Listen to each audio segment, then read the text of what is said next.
अस्सलाम वालेकुम, good morning. सुबह सवेरे पाकिस्तान। और आज की सुबह भी बेहतरीन होनी चाहिए और बेहतरीन सुबह के लिए बड़ा ज़रूरी होता है कि आपके सामने बेहतरीन और अच्छी किस्म की चीज़ें भी प्रेजेंट की जा सकें और इसके साथ ही अच्छी बातें भी आपके साथ होनी चाहिए।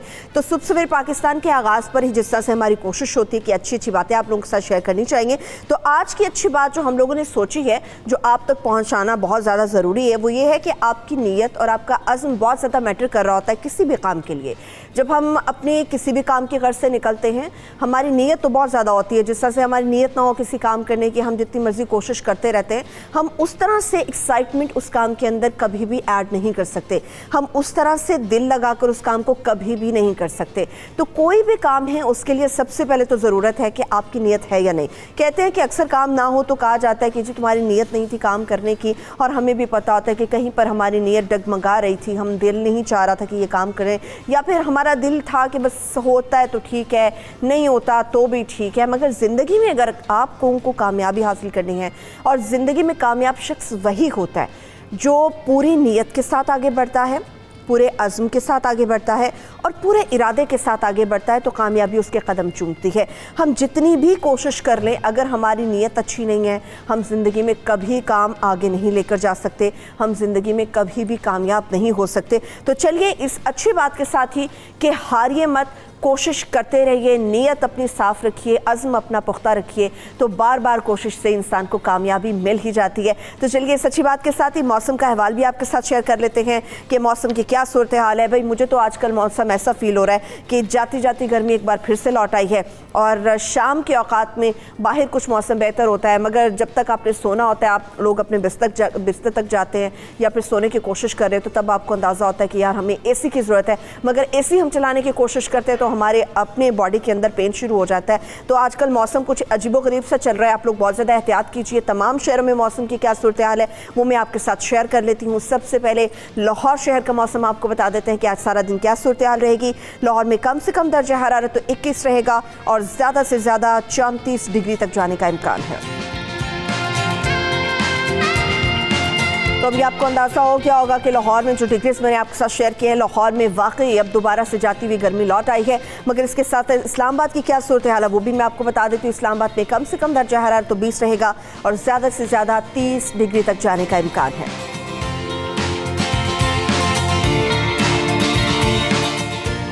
कराची की सूरत हाल भी कुछ ज़्यादा अच्छी नहीं है। कराची में जो कम से कम दर्जा हरारत आज सारा दिन में रहेगा वो तो 24 होगा और 34 डिग्री मैक्सिमम रिकॉर्ड किया जाएगा।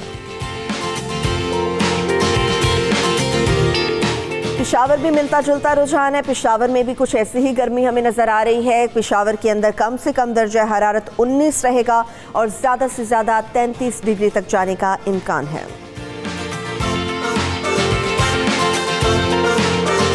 कोयटा की सूरत हाल भी कुछ मुख्तलिफ नहीं है, क्योंकि कोयटा में भी कम से कम दर्जा हरारत जो आज पूरा दिन में रहेगा वो तो 12 होगा और ज़्यादा से ज़्यादा 27 डिग्री तक जाने का इम्कान है।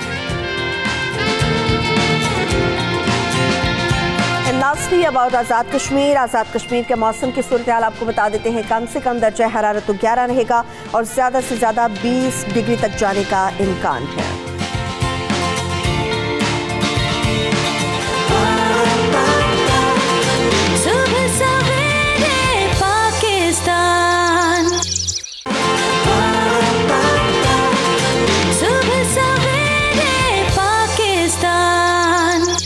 आगे बढ़ती हूँ और मैं आपकी मुलाकात 12 साल एक खूबसूरत आवाज़ की मालिका नन्ही मुन्नी सी प्यारी सी बच्ची के साथ करवाने वाली हूँ। उरूज फातिमा, ये नन्ही गुलकारा कोयटा से हमारे साथ मौजूद है। तो उरूज की तरफ बढ़ते हैं, उरूज से बात करते हुए। उरूज, आप खुद बहुत छोटी सी हैं मगर आपकी आवाज़ इस कदर खूबसूरत है कि हम भी आपके फ़ैन हो गए हैं। तो अपने फ़ैन्स को ये बताइए कि आपको गाना गाने का शौक़ कब, क्यों और कैसे हुआ, और फैमिली में सपोर्टिव ज़्यादा कौन है इसके लिए आपके? तो मैंने स्टार्ट अपने स्कूल के इवेंट से किया। वो मेरा टर्निंग पॉइंट था। स्कूल की तरफ से बहुत सपोर्ट मिली टीचर से, और वहीं से मैंने अपना सिंगिंग का करियर स्टार्ट किया। और आगे जाकर मुख्तलिफ़ लोग मुझे इनवाइट करने लगे, मुख्तलिफ़ NGOs से मुझे इनविटेशंस आने लगे। और सबसे ज़्यादा फैमिली में मुझे पूरी फैमिली ने ही सपोर्ट किया है, लेकिन सबसे ज़्यादा मेरे भाई ने मुझे फैमिली में सपोर्ट किया है, और वही मुझे हर जगह लेकर जाते थे। यानी कि भाई की सपोर्ट बहुत ज़्यादा आपको, मगर सबको हैरानी हो रही है कि भाई 12 साल उरूज का अली ज़फ़र के साथ राब्ता कैसे हो गया, और फिर अली ज़फ़र के साथ आपने गाना भी रिकॉर्ड करा लिया। ये एक्सपीरियंस आपका कैसा रहा? ये एक्सपीरियंस बहुत अच्छा रहा, और यूनिसेफ के ज़रिए मैं अली भाई तक पहुंची थी, और उनके साथ गाना गाना एक बहुत बड़ी बात है, बहुत बड़ी अपॉर्चुनिटी है। ये सॉन्ग मुझे पहले से आता था। हमने सर को थोड़ी गाने की लिरिक्स थोड़े से ट्रांसलेशन करके बताई, उनको सिखाई, तो प्रैक्टिस उन्होंने भी मुझे बहुत कुछ सिखाया, और हमने भी उनको थोड़ी सी ट्रांसलेशन करके बताई। तो ये पूरा जो प्रैक्टिस का प्रोसेस था, ये कितनी देर कर मुहित था, कि कितना टाइम लगा आपको प्रैक्टिस करने में? कुछ चीज़ें आपने सीखी, कुछ अली ज़फ़र ने आपसे सीखी, तो कितना टाइम लगा आपको? मैंने सर से बहुत कुछ सीखा, मतलब कि हमने सिर्फ उनको ट्रांसलेशन बताया, लेकिन उनके साथ रहकर मैंने बहुत कुछ सीखा, और बहुत शॉर्ट टाइम में हमने गाना रिकॉर्ड किया और वीडियो शूट भी कर ली। एक दिन में हमने गाना रिकॉर्ड भी किया और वीडियो भी शूट कर ली। अच्छा लेकिन रोज आपकी आवाज़ बहुत प्यारी है, गाना बहुत ज़बरदस्त तरीके से आपने अली ज़फ़र दोनों ने गाया मगर देखने वालों को ज़रा ये बताएं कि बलोची ज़ुबान में जो गाना गाया गया, इसका मतलब क्या है? हमें तो समझ नहीं आया इसका मतलब। इसका मतलब है लैला, और लैला का मतलब है लैला ओ ब्यूटीफुल लैला, मिर्जा ज़ीनत लैला, मतलब कि ओ हाई एंड माइटी लैला, मतलब कि इसमें लैला की तारीफ़ हो रही है। चलिए, लैला की तारीफ़ कर रहे हैं, हम भी आपके बड़े मोतरफ हो गए। इतनी प्यारी आवाज़ है अल्लाह ताला ने आपको दी।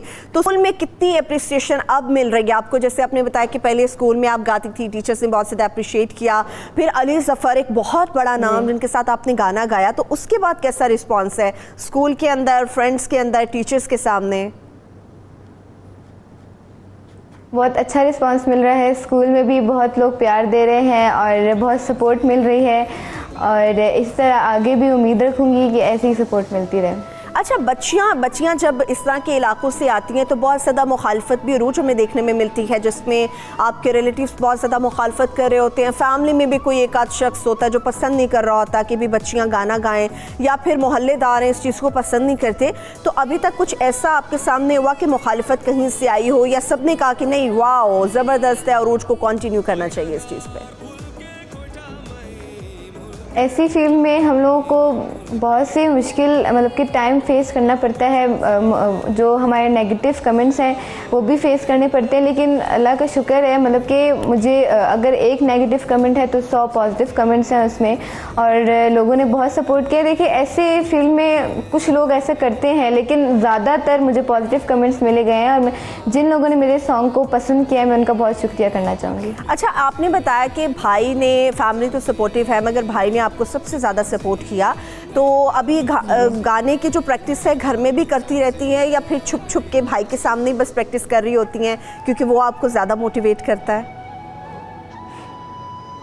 नहीं, पूरी फैमिली सपोर्टिव है, लेकिन ऐसी नहीं है कि मैं छुप के सबसे रिहर्सल कर रही हूँ। हम सबके सामने रिहर्सल करते हैं। वो भाई मुझे सिखाते हैं, उन्होंने मुझे गिटार सिखाया है, तो उनके साथ बैठकर रिहर्सल करती हूँ, छुप के नहीं करती, सबके सामने करती हूँ। अच्छा, तो कभी ऐसा होगा कि हमें उरूज नज़र आएगी कि भाई उरूज ने इस फील्ड को छोड़ दिया, या हमें और भी बहुत सारे अच्छे अच्छे गाने आपकी खूबसूरत सी आवाज़ में सुनने को मिलेंगे? नहीं, देखिए, सिंगिंग मेरी पहचान है, और अगर इससे मुझे लोगों का प्यार मिल रहा है तो मैं इस फील्ड को कभी नहीं छोड़ूंगी। ऐसा नहीं है कि मैं लोगों को देखकर, उनकी बातें सुनकर मैं छोड़ दूंगी, ऐसा बिल्कुल नहीं, बल्कि इससे और ज़्यादा मेहनत करूंगी और अच्छे सॉन्ग्स। तो अगला गाना कब आ रहा है अब आपका? इंशाल्लाह जल्दी, जब भी मौका मिलेगा और जब भी सर फ्री होंगे, तो मेरी यही कोशिश रही है कि सर के साथ एक और डेब्यू कर सकूँ। इंशाल्लाह बहुत सारी दुआएं, मगर हम चाह रहे हैं कि आप अपनी खूबसूरत सी आवाज़ में लैला और लैला हमें थोड़ा सा सुना दें अगर। लैला ओ लैला, लैला ओ लैला, बेहतर बरान सैला मिजाजिए लैला, मिजाजिए लैला मिजाजिए लैला लैला ओ लैला बेहतर बरान सैला मिजाजिए लैला मिजाजिए लैला मिजाजिए लैला। ज़बरदस्त ज़बरदस्त, थैंक यू सो मच। बहुत सारी दुआएं हैं उरूज फातिमा आपके लिए। अल्लाह ताला इसी तरह से आपको कामयाब करता रहे और इसी तरह से आप अपनी प्यारी सी आवाज़ में और भी बहुत सारे अच्छे सॉन्ग्स हम लोगों के लिए लेकर आते रहें। बहुत शुक्रिया, थैंक यू सो मच। किस तरह से मनमाना इजाफा हो रहा है और क्यों इतनी खामोशी है, अगर कोई आवाज़ उठाने की कोशिश करता है तो उसके बच्चों को बेदखल किया जा रहा है। और ये सारी वो सूरत हाल है जिसके ऊपर डिटेल से बात करने के लिए मैं अपने पैनल का तारुफ भी आपके साथ करा देती हूँ। कराची से हमारे साथ हमुदुर रब जाफरी साहब होंगे, ये general secretary all Sindh parents association है। इनकी तरफ बढ़ेंगे। इस्लामाबाद से भी हमारे मेहमान हमारे साथ मौजूद होंगे, उनका भी मैं तारुफ आपके साथ कराऊंगी। मगर इससे पहले कि गुफ्तगू को आगे लेकर चले, मैं हमुदुर रब साहब से बात करना चाह रही हूँ। हमुदुर रब साहब, बात को आगे बढ़ाएंगे मगर उसके लिए कुछ क्लियर करना बहुत ज़रूरी है सिंध के हवाले से। पहले आप सिंध की थोड़ी सी डिटेल हमारे साथ शेयर कर लीजिए ताकि देखने वालों को भी आसानी हो और समझने में भी आसानी हो। बहुत शुक्रिया इस प्रोग्राम में बुलाने का और हमारा मौक़िफ़ आवाम के सामने रखने के लिए। सिंध के हवाले से आपका जो सवाल है कि सिंध में 2015 से हम कोर्ट्स के अंदर मौजूद हैं और मुख्तलिफ़ मरहलों से गुज़र करके हम सुप्रीम कोर्ट से 13 सितंबर 2019 को तफसीली फ़ैसला अपने हक़ में हासिल कर चुके हैं। 13 सितंबर का जो फ़ैसला है वो पूरे पाकिस्तान पे लागू होता है बिला तफरीक़। ना उसमें किसी सूबे की तफरीक़ है, ना उसमें किसी स्कूल की तफरीक़ है कि कोई छोटा स्कूल कोई बड़ा स्कूल, किसी भी हवाले से कोई तफरीक़ नहीं है। चाहे वो ट्रस्ट स्कूल है, सबको बिला तफरीक़ जनवरी 2017 की सतह पे जाना है। जिसका मतलब ये है कि जो फ़ीस ये स्कूल जनवरी 2017 में लिया करते थे, आज उनको उस सतह पे जाना है। उसके बाद अगर इनको इसमें इजाफ़ा करना है तो मुकामी रेगुलेटर से इजाज़त लेना ज़रूरी है। मुकामी रेगुलेटर्स यहाँ सिंध में जो सूरत हाल चल रही है उसमें जो 4 लेटर हमारे सामने आ चुके हैं वो क्लियर वायलेशन है सुप्रीम कोर्ट के ऑर्डर्स की। 17 पे जाना है, जनवरी 17 पे जाना है, लेकिन जो लेटर्स इशू हुए हैं उनमें एग्जिस्टिंग फ़ीस यानी कि जो अभी फ़ीस ली जा रही है उस पर भी इजाफे की इजाज़त दे दी गई है। तो हम इस पे एहतजाज मुख्तलिफ़ जगहों पे कर चुके हैं, डीजी ऑफिस के सामने भी कर चुके हैं और हमने अपनी गुजारिशात जो हैं वो तमाम मुतल्लिक़ा इदारे बशमूल सेक्रेटरी के दफ्तर को जमा करा दिए, लेकिन नतीजा नदारुद है। किसी किस्म का कोई रिजल्ट नहीं मिल रहा है। इस पर बात करने के लिए जो दीगर पैनल के हमारे अफराद हैं उनका भी तारीफ़ इस्लामाबाद के हवाले से आपसे करा देती हूँ। हमारे साथ तो उस्मा काजी साहिबा होंगी, ये कैपिटल पेरेंट्स चाइल्ड एसोसिएशन है। उस्मा साहिबा आपको वेलकम करेंगे। मलिक अबरार हुसैन, सदर all Pakistan private schools and colleges भी हमारे साथ हैं। मलिक साहब आपको भी वेलकम करेंगे। उस्मा काजी साहिबा की तरफ मैं पहले बढ़ती हूँ और कराची के हवाले से जो मौक़िफ़ है या सिंध के हवाले से है वो तो हमुदुर रब साहब ने हमारे साथ शेयर किया, उनके ऊपर दीगर क्वेश्चन भी करेंगे। मगर उस्मा साहिबा, एक वीडियो हमने देखी, बजाय इसके कि बहुत सारे मैं सवालात आपसे करूं, मुझे उस वीडियो का कंटेंट थोड़ा सा समझाइएगा कि ऐसा क्या वाक़या हुआ कि आपको ये वीडियो बनानी पड़ी।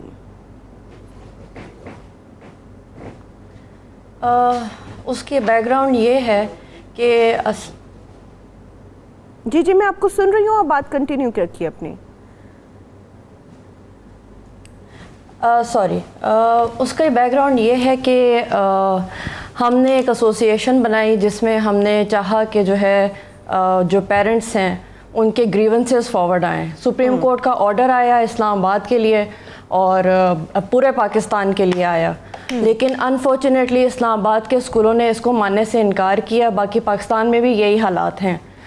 उसके लिए हमने एक एहतजाज किया 21 सितंबर को। 23 सितंबर को जब बच्चों को लेके गई स्कूल तो मुझे स्कूल लिविंग सर्टिफिकेट हाथ में थमा के कहा गया कि अब आपका और इन बच्चों का इस स्कूल से कोई ताल्लुक़ नहीं है। मेरी फ़ीसें अदा हुई हुई थी, मैंने हर दरवाज़ा खटखटाया, रेगुलेटरी अथॉरिटी गई, स्कूल से रब्ता करने की कोशिश की, लेकिन किसी ने मेरी सुनी। आखिर में इस्लामाबाद हाई कोर्ट ने जो पीरा रेगुलेटरी अथॉरिटी का नोटिफिकेशन था उसके ऊपर स्टे ऑर्डर दे दिया। अब मेरे बच्चे 3 हफ्ते, ये 4था हफ्ता जा रहा है, ये स्कूलों से बाहर हैं और मुझे कोई जवाबदेह नहीं है। यानी कि आपके बच्चे ये 4th वीक अब स्टार्ट हो चुका हुआ है, स्कूल में नहीं जा रहे। हमारा बच्चा एक दिन स्कूल नहीं जाता तो हमें किस हद तक फिक्र होती है कि बच्चे का कितना ज़्यादा ऐसा काम होगा जो मिस हो गया होगा। मलिक साहब, मुझे आप ये बताइएगा, अगर सुप्रीम कोर्ट एक फ़ैसला दे चुकी हुई है तो इस फैसले के ऊपर अमल दरामद क्यों नहीं हो पा रहा? अगर फ़ीस बहुत ज़्यादा है और पेरेंट्स इस चीज़ पर एहतजाज कर रहे हैं, सुप्रीम कोर्ट भी सामने आ चुका है, तो फिर ऐसा क्या है कि ये एतराज़ात अभी भी वहीं पर कायम हैं? फीस बटोरने का सिलसिला भी जारी है और किसी किस्म का कोई एतराज़ उठाता है तो उसके बच्चों को स्कूल से बेदखल कर दिया जाता है। जी शुक्रिया जी। सबसे पहले तो जो सुप्रीम कोर्ट का ऑर्डर है हम उसका तहे दिल से एतराफ़ करते हैं और उसके मुताबिक स्कूल्स में फ़ीस लागू करने के लिए तैयार हैं। जहाँ तक बच्चों की पढ़ाई का ताल्लुक है तो देखें, पाकिस्तान में मुख्तलिफ फीसें लेने वाले स्कूल्स हैं। ठीक है मलिक साहब, मासक के साथ मुझे यहाँ पे आपको रोकना पड़ रहा है। मैं आप ही के वाक़फ़ की तरफ से आऊँगी, मगर अभी मुझे एक छोटी सी ब्रेक की तरफ बढ़, सुबह पाकिस्तान में ब्रेक से वापस आएंगे तो यहीं से बात का सिलसिला कंटिन्यू करेंगे।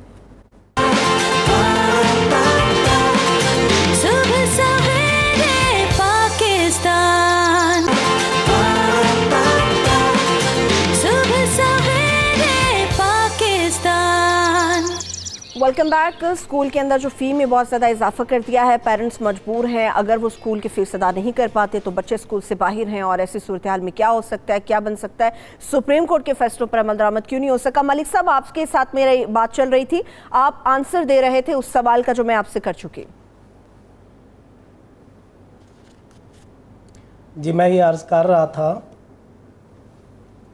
जी मलिक साहब, आप बात करते रहिए, हम सुन रहे हैं आपको। लो जी, मैं ये अर्ज़ कर रहा था कि सबसे पहले तो जो सुप्रीम कोर्ट का ऑर्डर है हम उस पर अमल करने को तैयार हैं, चूँकि case already Islamabad high court में चल रहा है और कोर्ट ने हमें इस पे स्टे ऑर्डर दिया है। असल में हकीकत ये है कि 2017 के बाद महंगाई उरूज पर है, किराए हर साल 10% बढ़ जाते हैं, तनख्वाहें हर साल 10% बढ़ाना होती हैं और उसके अलावा आप बाकी चीज़ों की महंगाई को देख लें कि 100% महंगाई बढ़ चुकी है। इन हालात में अगर हमने एक कानूनी तरीक़ेकार इख्तियार किया है और इस्लामाबाद हाई कोर्ट ने हमारी ये बात सुनी है तो उसमें कोई गैर कानूनी बात नहीं है, पहली चीज़। और दूसरी बात यह है कि पाकिस्तान भर में 100 रुपये से लेकर ज़्यादा फ़ीसें लेने वाले स्कूल्स भी मौजूद हैं और फिर हमारी जो स्टेट है बच्चों को बिल्कुल मुफ्त तालीम दे रही है। अल्हम्दुलिल्लाह रियासत एक बच्चे के ऊपर माहाना 12,000 रुपये तक भी खर्च कर रही है। तो वालिदैन के पास अल्हम्दुलिल्लाह बहुत ऑप्शंस हैं, वो अपनी मर्ज़ी का स्कूल चूज़ कर सकते हैं। वो चाहें तो 5,000 वाले में दाखिल कराएं, 10,000 वाले में कराएं, 50,000 वाले में कराएं। और ये अल्हम्दुलिल्लाह पाकिस्तान में तालीम के प्राइवेट सेक्टर में भी और पब्लिक लेवल पे भी वालिदैन के पास खासे मौक़े हैं। लेकिन जो मेरी गुजारिश है वो ये है कि हाई कोर्ट ने हमारी जब ये बात सुनी कि जी 2017 के लेवल पे हम फ़ीसें दोबारा ले जाएं, ऑलरेडी साल पहले हम गर्मियों की छुट्टियों की भी 1 महीने की फ़ीस वापस कर चुके हैं या एडजस्ट कर चुके हैं और 20% फ़ीसें कम कर चुके हैं, तो उसके बाद ये चीज़ स्कूलों के लिए थोड़ा मुश्किल है। चूँकि ऑलरेडी हमने माहाना बुनियादों पे हमने सालाना बुनियादों पे स्कूलों की रजिस्ट्रेशन, उनकी एफिलिएशन, उनकी सर्टिफिकेशन, इनके अखराजात देने होते हैं। बच्चों के सर्टिफिकेट से रिलेटेड ख़ास से हमारे अखराजात होते हैं, बिल्डिंग्स के किराए होते हैं, तनख्वाहें होती हैं और चीज़ों की परचेजिंग होती है। इनका जवाब मुझसे ले लीजिए। चलिए वो आपकी बात सही है जाफरी साहब, आप बिल्कुल मलिक साहब आप बिल्कुल सही फरमा रहे हैं। मलिक साहब की बातों का जवाब मैं देना चाहता हूं। जी मैं आपकी तरफ जाफरी साहब आऊंगी, मलिक साहब की बात का आप भी जवाब दीजिएगा, उस्बर साहब भी उनके हमरा मौजूद हैं, वो भी जवाब देंगी। मगर इस वक्त काशिफ मिर्जा साहब all Pakistan private schools association हमारे साथ मौजूद है। काशिफ साहब की तरफ बढ़ेंगे। काशिफ साहब बहुत शुक्रिया, थैंक यू सो मच सुबह पाकिस्तान को ज्वाइन करने के लिए। काशिफ साहब मुझे ये बताइएगा, ठीक है फीसों का मामला एक अलग चीज़ है, उसके ऊपर तो बात होगी, मगर अगर पेरेंट्स अफोर्ड नहीं कर पा रहे या फीसें मनमाने तरीके से बढ़ाई जा रही हैं तो ऐसे नतीजे में बच्चों को बेदखल किया जा रहा है। उस्मा साहबा के बच्चे 4 हफ्ते हो गए हैं स्कूल से निकाले जा चुके हैं, उनको स्कूल वाले वापस नहीं रख रहे हैं। तो आप बताइए, आपके नॉलेज में ये वाक़या है, ये बात है आपके नॉलेज में या फिर नहीं है? देखिए जी, पहली बात तो ये है कि इस हवाले से जो ये टेक्निकल मैटर है और ऑब्वियसली इसकी कोई रीज़न होगी और वो क्या रीज़न है वो तो मोहतरमा की बेहतर तौर पर जानती हैं। वो स्कूल वाले कि उनका ये इंटरनल मैटर है और फेडरेशन इंटरनल मैटर को तब तक नहीं देख सकती जब तक उसको कोई रिटर्न किसी स्कूल के हवाले से या पेरेंट्स की तरफ से कोई कंप्लेंट ना लॉन्च की जाए। ठीक है। अब यहाँ पे जो सिचुएशन जो अब तक मेरे नॉलेज में आई है वो मेरा ख्याल है कि शायद इनका कोई इंटरनल इश्यूज जो है स्कूल के साथ है, और अगर किसी स्कूल वाले ने या किसी पेरेंट ने कोई ज्यादती की है तो यकीनन उसके लिए एक प्रॉपर प्लेटफॉर्म मौजूद है। आपके पास रेगुलेटरी अथॉरिटीज आर देयर, उसके अलावा फिर आपके पास कोर्ट का जो है वो ऑप्शन भी मौजूद है। तो आप 100% इसमें अगर स्कूल ने कोई ड्यू प्रोसेस लॉ का इख्तियार नहीं किया, ठीक है, तो इनके पास रेमेडीज मौजूद हैं और वो उनको अवेल करनी चाहिए। और चूंकि अभी सुप्रीम कोर्ट की वाज़ह डायरेक्शन भी आ चुकी हैं और इसके हवाले से अगर स्कूल वालों के लिए भी और जो पेरेंट्स हैं उनके लिए भी सुप्रीम कोर्ट में इंस्ट्रक्शंस हैं कि अगर ये फी प्रॉपर वक्त पे अदा नहीं करें तो उस पर डिसिप्लिनरी एक्शन लिया जा सकता है। अच्छा, डिसिप्लिनरी एक्शन क्या होना चाहिए? मैं काशिफ साहब आपके साथ मज़ीद बात करती हूँ। आप जिस खातून की बात कर रहे हो उस्मा काजी साहिबा हमारे साथ मौजूद है, उनसे पूछते हैं। अच्छा उस्मा, मुझे ये प्लीज़ आप बताइएगा कि क्या आपके स्कूल वालों के साथ, मैनेजमेंट वालों के साथ कोई इंटरनल इश्यूज़ हैं, या फिर जिस तरह से काशिफ साहब कह रहे हैं आपने कोई बाकायदा कंप्लेन दर्ज नहीं कराई, इन लोगों से रब्ता नहीं किया, तो ऐसा कोई प्रोसेस है जो आपने फॉलो नहीं किया हो? नहीं जी, ऐसी कोई बात नहीं है। मेरे स्कूल वालों के साथ इंटरनल कोई किसी किस्म की कोई आर्ग्यूमेंट्स नहीं है, कोई मेरी पर्सनल कोई मेरा एजेंडा नहीं है, कुछ भी नहीं है। मेरा सिर्फ़ और सिर्फ ये मौक़िफ़ था कि सुप्रीम कोर्ट के ऑर्डर की जो है हुक्म अदूली ना की जाए, उसके हिसाब से फ़ीसें ली जाएँ। यहाँ तक कि मैं तो अपनी फ़ीसें पूरी की हुई थी, अगस्त तक की फ़ीसें मेरी पूरी थी, सितंबर का महीना चल रहा था। और सिर्फ चूँकि मैं एक एक्टिव पेरेंट लीडर हूँ, यहाँ इस्लामाबाद में पेरेंट्स की आवाज़ उठा रही हूँ, मैं चाह रही हूँ सुप्रीम कोर्ट ऑर्डर्स जो हैं वो इम्प्लीमेंट किए जाएं। उसके रिएक्शन में स्कूल ने बिला वजह, बग़ैर किसी नोटिफिकेशन के, बग़ैर किसी इंटीमेशन के, बग़ैर किसी राब्ते के मुझे straight away school leaving certificate gate पे थमा दिए, बच्चों को गेट से वापस भेज दिया। पीरा रेगुलेटरी अथॉरिटी तक गई हूँ, उन्होंने लेटर्स इशू किए हैं, स्कूल ने कहा हम इसको मानते नहीं हैं। उस नोटिफिकेशन को ये लोग हाई कोर्ट लेके गए, हाई कोर्ट ने उनको स्टे ऑर्डर दे दिया। अब ये मामला हाई कोर्ट में पड़ा हुआ है। जी काशिफ साहब, आपने सुन लिया उस्मा साहबा का मौका। देखें जी, आपने जी बल्कि आपने खुद भी ये बात सुनी कि ऑलरेडी जो मैटर है जो है इसको कोर्ट के अंदर है और हाई कोर्ट के अंदर वो मैटर डिस्कस हो रहा है। तो 100% जो प्रॉपर फोरम है उसके ऊपर इनको भी रिलीज मिलेगा। लेकिन काशिफ साहब, इसमें इस सारी सूरत हाल में बच्चों का क्या कसूर है? जो उनका काम मिस हो रहा है, बच्चों के एजुकेशन में जो इशू आ रहा है, बच्चों को तो वापस स्कूल बिठाना चाहिए, बच्चों से कैसा रिवेंज? देखें, इसमें कोई शक नहीं है कि जो हमारे बच्चे हैं उनके किसी किस्म का कोई रिवेंज नहीं लिया जाना चाहिए, उनके मुस्तकबिल पे कोई आंच नहीं आनी चाहिए और उनका मुस्तकबिल सिक्योर होना चाहिए। यही स्पिरिट दोनों तरफ होनी चाहिए, स्कूल की तरफ से भी और पेरेंट्स की तरफ से। लेकिन बदनसीबी 2015 से लेकर आज तक सिचुएशन ऐसी बन चुकी है और जो गवर्नमेंट है वो सिवाय पेरेंट्स को और इंतजामिया को लड़वाने के और कोई दूसरा काम नहीं कर रही और सफर बच्चे हो रहे हैं। इसमें दोनों तरफ इफ़ाम तफहीम की जो है स्पिरिट होनी चाहिए, पेरेंट की तरफ से भी और जो स्कूल मालकान की तरफ से भी। ये मैटर इन्वेस्टिगेशन का, फर्दर इन्वेस्टिगेशन का है कि इसमें गलती किसकी है। अब जो हमारी ये बहन मोहतरमा फरमा रही हैं, ऑब्वियसली ये इनका पॉइंट ऑफ व्यू है, स्कूल वालों का भी पॉइंट ऑफ व्यू सामने आना चाहिए।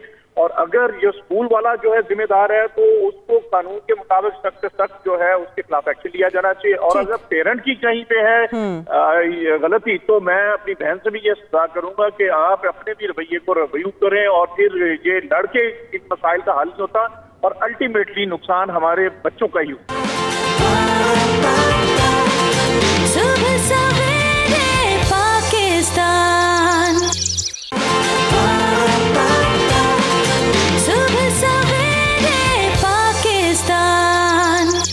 जाफरी साहब इससे कुछ बात करना चाह रहे थे। जी जाफरी साहब। जी, काफ़ी सारी बातें जमा हो गई हैं। अब आप मेरी तरफ आई हैं तो मैं चाहूँगा कि थोड़ा सा मुझे वक्त दीजिएगा ताकि मैं अपनी सारी बातें मुकम्मल कर लूँ। काशिफ साहब के बाद काशिफ साहब से शुरू होकर के मैं वापस जाता हूँ मलिक साहब की तरफ। काशिफ साहब ने ऑप्शन दे दिया बड़ी आसानी से कि दूसरे स्कूल में ले जाएँ। देखिए, यही तो स्कूल चाह रहे हैं बदमाशी करके। मुझे अफसोस है कि बदमाशी का लफ्ज़ इस्तेमाल करना पड़ रहा है कि बच्चे को दरवाजे से वापस भेजा जा रहा है और ऑप्शन ये दिए, आप भी ऑप्शन यही दे रहे हैं कि मैं किसी दूसरे स्कूल में दाखिला दिला देता हूँ। पहले चाहिए कि ये बच्चे इस स्कूल में वापस जाएं, ये तय हो कि ये कौन सही है कौन गलत है। अच्छा, दूसरी तरफ आप ये कह रहे हैं कि रवैयों को दुरुस्त करना चाहिए। हमारे रवैये में क्या चीज़ है मुझे पूरे बता दें। पूरे पाकिस्तान से सारे पेरेंट्स एक नुक्ते के ऊपर सिर्फ बात करते हैं और वो ये है कि सुप्रीम कोर्ट के ऑर्डर्स पे अमल दरामद कर लिया जाए। क्या ये रवैया गलत है? क्या हमने सुप्रीम कोर्ट से केस नहीं जीता? क्या हम 4 साल से मुसलसल कोर्टों के धक्के खा करके यहाँ नहीं पहुंचे? अब सुप्रीम कोर्ट आपके पास एक आखिरी हल था जहां आप अपील में गए थे। जब आप अपील में जाकर के वहां भी हार गए हैं तो उसके बाद अब क्या जवाब बनता है कि उसमें भी कोई हीलो हुज्जत की जाए और उस पर अमल ना किया जाए, हीले बहाने तराशे जाएं। ये बिल्कुल गलत और बिल्कुल मैं सिंध से मुजम्मत करता हूँ इस एक्ट की जो डॉक्टर उज़मा के बच्चों के साथ किया गया और उससे पहले ये तो 3 हफ्ते डॉक्टर उज़मा साहिबा के बच्चों को हुए और उसके अलावा आपने जो इंट्रो में एक खातून को दिखाया था डॉक्टर माम, उनके बच्चों को 3 माह हो चुके हैं। वॉल्टन स्कूल ब्रांच लाहौर से उनके बच्चों को 3 महीने हो गए निकाले हुए। कौन ये इन बच्चों का जो नुकसान हो रहा है वो कौन पूरा करेगा? रवैयों में कोई हमने कोई जलाओ घेराव नहीं किया, कहीं पथराव नहीं किया। हम कोर्ट से केस जीत करके आए हैं, न सिर्फ हाई कोर्ट से 3 दफ़ा जीते हैं बल्कि सुप्रीम कोर्ट से भी जीते हैं। मलिक साहब, आप बात कर रहे हैं महंगाई बहुत हो गई है, ये आपको कुछ पता भी है कि सुप्रीम कोर्ट में क्या बातें हुई हैं? एक एक चीज़ एक नुक्ते पे बहुत तफसील से बात होने के बाद ये फैसला आया है। आप महंगाई की बात कर रहे हैं, 36 घंटे 9 दिन मुसलसल 4-4 घंटे सुप्रीम कोर्ट में इसकी सुनवाई हुई है डेली बेसिस के ऊपर और एक नुक्ते को बहुत बारीक बीनी से उस पर डिस्कशन करने के बाद सुप्रीम कोर्ट की उस बेंच ने जिसकी सरबराही चीफ जस्टिस ऑफ पाकिस्तान कर रहे थे आसिफ सईद खोसा, उनका ये फैसला है। अब आप इसमें भी आप समझते हैं कि कुछ है कि कुछ नहीं है। और ये जो बात की जा रही है कि वापस हाई कोर्ट में चला गया इस्लामाबाद में फैसला, हाई कोर्ट में डॉक्टर उज़मा के बच्चों का फैसला नहीं है, ये पीरे के लेटर का मामला है। डॉक्टर उज़मा के जो बच्चे हैं उनको तो उस केस का इससे कोई ताल्लुक नहीं है। आप ये डॉक्टर उज़मा ने अभी आपको ऑन एयर ये बता दिया कि उनकी fees up to date paid है। उन्होंने कौन सा पथराव किया? पैसे भी पे किए, फिर उनके बच्चे क्यों बाहर हैं? ठीक है मलिक साहब, आप एक तो जाफरी साहब का जवाब दे दीजिए और दूसरा मुझे ये बताइए, क्या आप खुद एक बाप हैं, आपके भी बच्चे हैं, अगर आपके बच्चों को इस तरह से आपकी किसी लड़ाई में आपके बच्चे बेदखल कर दिए जाएं स्कूल से तो आपको कैसा लगेगा? क्या आपको नहीं लगता कि इनके बच्चों को, उस्मा साहिबा के बच्चों को वापस उसी स्कूल में जाना चाहिए जहां पर वो इतने अरसे से तालीम हासिल कर रहे हैं, या आपको लगता है कि एक स्कूल से उठा के दूसरी की इमारत में उन्हें शिफ्ट कर देना चाहिए? जी, मैं सबसे पहले ये अर्ज़ कर चुका हूँ कि मेरी बहन इस्लामाबाद में रहती हैं। जिस स्कूल में इनके बच्चे थे ये हमें बताएं, हम इनके साथ जाके दोबारा स्कूल वालों को कहेंगे कि वो इनके बच्चों को बिठाएं और जो इनका बामी डिस्प्यूट है उसको मुकम्मल तौर पे हल करने को तैयार हैं। जहाँ तक बात है महंगाई की, तो ये आप देखें, आज मैं अफसोस से कहता हूँ कि डॉक्टर भी अक्सर सड़कों पर हैं, एहतजाज कर रहे हैं, पथराव कर रहे हैं, जलाव कर रहे हैं, घेराव कर रहे हैं और तनख्वाहों के ऊपर रो रहे हैं। और अभी आपने मोहतरम ये भाई बैठे हैं और डॉक्टर साहिबा बैठी हैं, नहीं, ये सारी चीजें डायरेक्टली रिलेटेड हैं। और जहां तक इनका मसला है या चंद वालिदैन का मसला है वो हम हल करने को तैयार हैं। बाकी जो बात है, 60% वालिदैन के बच्चे प्राइवेट स्कूलों में पढ़ते हैं और वो अल्हम्दुलिल्लाह पढ़ रहे हैं। चूंकि अब मेरी बहन बुनियादी तौर पे दोबारा उस स्कूल में जाना नहीं चाहती तो ये एतराज़ों पे एतराज़ कर रही हैं, वरना स्कूल में जाना चाहती है। और बाकी जो 60% बच्चे प्राइवेट स्कूल में पढ़ रहे हैं, वालिदैन हमारे साथ खड़े हैं अल्हम्दुलिल्लाह। हम वालिदैन के जायज़ मुतालबात जो होते हैं या अपनी जायज़ जो ज़रूरतें होती हैं उनके लिए हम हर वक्त काम कर रहे होते हैं और मुस्तकिल बुनियादों पे काम कर रहे हैं। हमने स्कूलों की बाकायदा जिन वालिदैन को आप कह रहे हैं आपने अपनी बात मुकम्मल कर ली। उस्मा साहिबा लेटर के ऊपर है या कोर्ट के डिसीजन के ऊपर है। उस्मा साहिबा, मलिक साहब ने यहाँ पे यकीन दहानी करा दी है, आप जरूर जाइए, आपके बच्चों को उसी स्कूल में, मलिक साहब यहाँ पर ऑन एयर लोगों के सामने करवा चुके हुए हैं कि यकीन दहानी कि आपके बच्चों को उसी स्कूल में रखा जाएगा, वहीं पर वापस भेजा जाएगा। आप जरूर जाइएगा इनके साथ। बाकी आप ये बता दीजिए कि आप, बुनियादी हक है। जी बिल्कुल, ये बुनियादी हक है। मलिक इब्रार हुसैन साहब, आपका बहुत शुक्रिया। उस्मा काजी साहिबा, आपका भी बेहद शुक्रिया। सवाल यहाँ पर मैं अपने देखने वालों के लिए छोड़ती जा रही हूँ। ऐसे अहकामात पाकिस्तान की सबसे बड़ी सुप्रीम अदालत के आ चुके हैं, सुप्रीम कोर्ट के अहकामात आ चुके हैं, तो उसके बावजूद हुकूमत इस फैसले के ऊपर अमल दरामद कराने के लिए खुद मैदान में क्यों नहीं आ रही है? और जिस तरह से मलिक साहब ने बात की है कि सड़कों पर अगर डॉक्टर एहतजाज कर रहे हैं तो डॉक्टर्स भी मसीहा हैं, उनका एहतजाज भी समझ से बालातर है। अगर मुअल्लिम, जिसका दर्जा सबसे ऊपर होता है, वो मुअल्लिम भी फीसों के मामले पे आके, फीस के इशू के ऊपर आके अगर बच्चों को ही स्कूल से उठा देगा तो वो भी समझ से बालातर है। तो मिलजुल के ये मामला हल होगा इंशाअल्लाह ताला। देखेंगे, फॉलोअप अपने देखने वालों को देंगे कि आया इस मामले में कुछ पेशरफ्त हो सकी या नहीं हो सकी। मुझे सुबह सवेरे पाकिस्तान में एक ब्रेक की तरफ बढ़ना है। जब ब्रेक से वापस आएंगे तो कुछ बात करेंगे बदलते मौसम के हवाले से।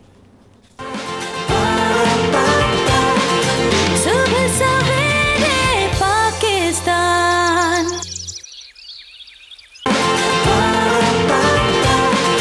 सुबह सवेरे पाकिस्तान। जब मौसम बदल रहा होता है, ख़ास तौर पे सर्दी आना शुरू होती है, सर्दी का आगाज़ होता है, तो सबसे ज़्यादा खुशी इस बात की होती है कि भी सर्दी आ रही है, बहुत ज़्यादा मनपसंद किस्म की सौगातें खाने को मिलेंगी, इसके साथ साथ हमें जैसे स्वेटर पहनने को मिलेगा। तो ये वो मौसम होता है जिसको सब लोग इंजॉय कर रहे होते हैं। मगर हमारी इंजॉयमेंट में सबसे बड़ा जो खलल पैदा होता है वो ये होता है कि अभी अभी आपने देखा होगा, आपके घर में 20 लोग ऐसे होंगे, आसपास मोहल्ले में ऐसे लोग आपको मिल रहे होंगे, नस्ला, ज़ुकाम, गले के इशूज़, गला किसी का पकड़ा जा रहा है, बंद हुई जा रहे हैं, गले के बहुत ज़्यादा मसाइल हैं। जो बदलते मौसम में सबसे बड़ी हमारी इंजॉयमेंट की राह में जो रुकावट होती है वो हमारा गला होता है। गला ख़राब हो जाए तो हमें समझ नहीं आ रही होती कि हमने इस मौसम को इंजॉय कैसे करना है। तो आपके गले के अगर कोई मसाइल चल रहे हैं, आपको फ्लू हो गया या आपको लगता है कि आपको सीजनल इश्यूज़ हो रहे हैं कोई, तो हमारे साथ यहाँ पे हमारा जो पैनल होगा, आप उनसे क्वेश्चन कर सकते हैं। उसके लिए आपको फ़ोन उठाना पड़ेगा, कॉल मिलानी पड़ेगी और अपना सवाल हमें भेजना पड़ेगा, जिसके बाद हम अपने पैनल से इसका जवाब भी लेंगे। तो मैं अपने मेहमानों का तारुफ आपके साथ करा देती हूँ। हमारे साथ बहुत ही प्यारी माहिर ग़िज़ाइयत डॉक्टर फरजीन मलिक मौजूद है। बहुत शुक्रिया, thank you so much doctor साहबा, थैंक यू हमें ज्वाइन करने के लिए। और ENT स्पेशलिस्ट हैं डॉक्टर राशिद ज़ियाद साहब। बहुत शुक्रिया डॉक्टर साहब आपका भी कि आपने भी हमें ज्वाइन किया। मौसम बड़ा अच्छा हो रहा है, मगर मौसम हमें बहुत ज़्यादा बीमारियां भी दे रहा है, ख़ास तौर पे गले का इशू है। गले के मसाइल बदलते मौसम में आखिर डॉक्टर साहब होते क्यों हैं?